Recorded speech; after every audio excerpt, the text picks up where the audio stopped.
You checked someone's life today and decided yours was smaller. Maybe it was a photo.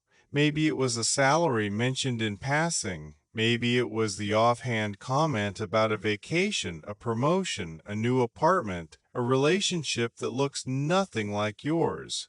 Whatever it was, something tightened in your chest.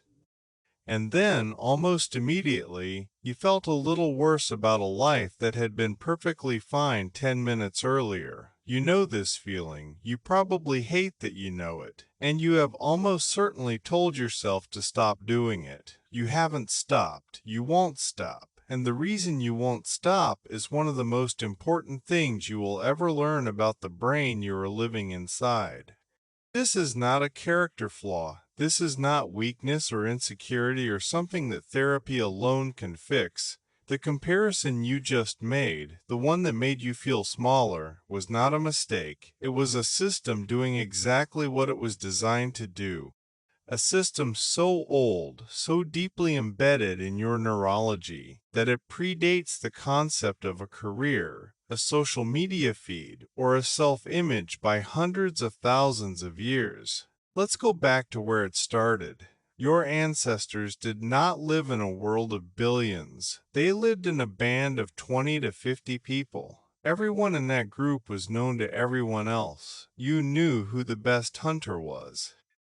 You knew who healed fastest. You knew whose children were fed and whose were hungry. You knew who had the respect of the group and who was quietly being edged to its margins. And that knowledge, that constant, real-time tracking of everyone around you, was not gossip. It was survival data. Social psychologist Leon Festinger was the first to formally name what you were experiencing.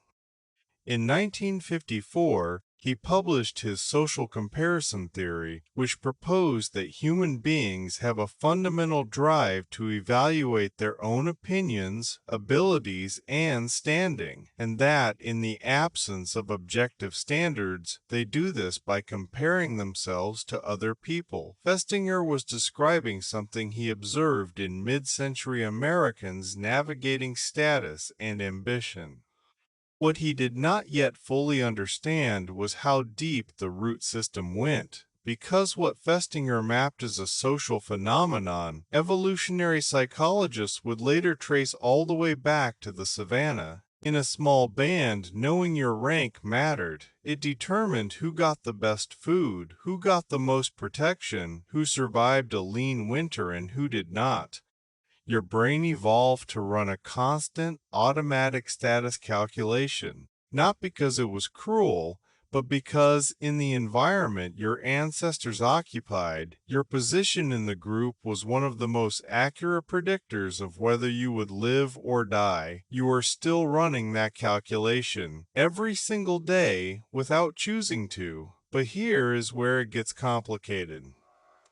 Your brain did not evolve to compare you to 7 billion strangers.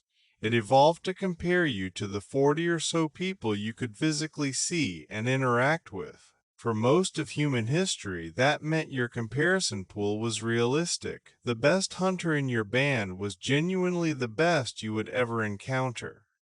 The most respected elder was genuinely operating at the ceiling of what your world contained. The comparison produced accurate information about where you stood in the only world that existed for you. Now your comparison pool is theoretically infinite, and it is curated. What you see when you scroll is not a random sample of humanity, it is the deliberate presentation of peaks. The vacation photo was not a Wednesday morning. The promotion announcement was not the 3 years of quiet grinding that preceded it. The relationship that looks effortless was captured in a single golden hour, not during the argument that happened 2 days before. Your brain, running ancient comparison software on modern inputs, is measuring your ordinary Tuesday against everyone else's extraordinary moment. And it keeps losing, not because your life is small, but because the game has been rigged from the start. Researcher Sonia Lubomirsky, a psychologist at the University of California, Riverside, who has spent decades studying the science of happiness, has shown that chronic upward social comparison, comparing yourself to people who appear to be doing better, is one of the most consistent predictors of dissatisfaction, low self-esteem, and depression. The direction matters enormously. Compare upward and you almost always feel worse. Compare downward to someone who appears to be struggling, and you briefly feel better, which explains why misery tends to find company, and why some people spend years consuming content that confirms how difficult someone else's life is. Neither direction is actually feeding you. Both are just the ancient system misfiring in a world it was never built for. Now consider what actually happens inside your brain when you make a comparison. Neuroimaging research has shown that social comparisons activate the ventral striatum, a region associated with reward processing, and the anterior cingulate cortex, which handles conflict detection and emotional regulation. When you come out ahead in a comparison, the ventral striatum lights up. It feels good. Briefly, chemically, genuinely good. When you come out behind, the anterior cingulate flags a discrepancy, a gap between where you are and where the social signal tells you that you should be. That gap produces something that feels like anxiety. It also produces motivation. This is the part that makes the comparison impulse so hard to shut off. It is not purely destructive. In the right dose, in the right context, comparing yourself to someone slightly ahead of you is one of the most powerful drivers your brain possesses. Psychologist Penelope Lockwood at the University of Toronto has studied what she calls the role model effect, the phenomenon where comparing yourself to an achievable, relatable model of success actually accelerates your own progress.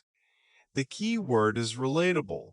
If the person you are comparing yourself to feels genuinely within reach, your brain reads the gap as a solvable problem. It gets to work.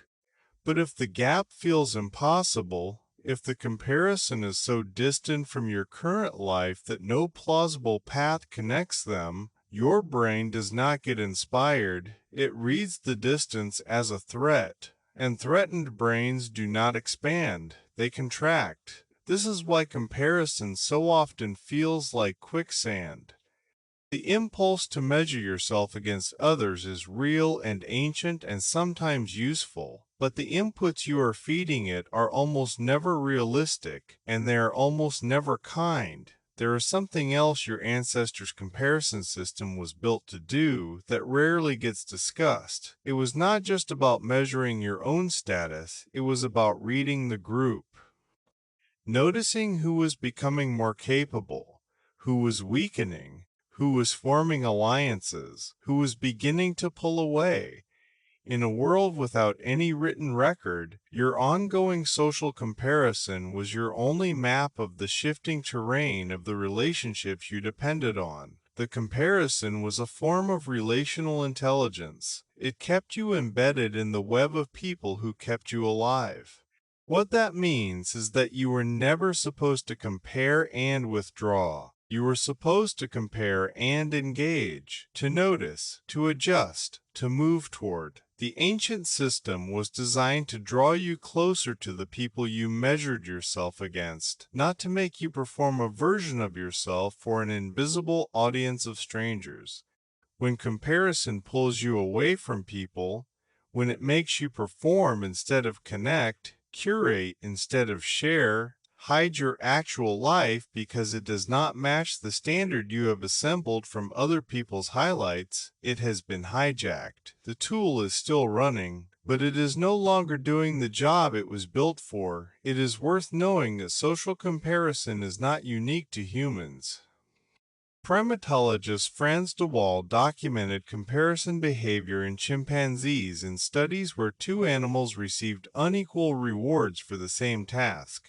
The one who received less, a grape versus a cucumber, did not simply accept the imbalance. It rejected the cucumber outright and sometimes threw it back at the researcher. The sense of unfairness was immediate, visceral, and automatic, not taught, not cultural, wired in. You share that response with animals who have no concept of a salary, a follower count, or a career ladder. The comparison reflex runs deeper than language, deeper than civilization, deeper than almost anything else in you. So what do you do with all of this? The comparison will not stop.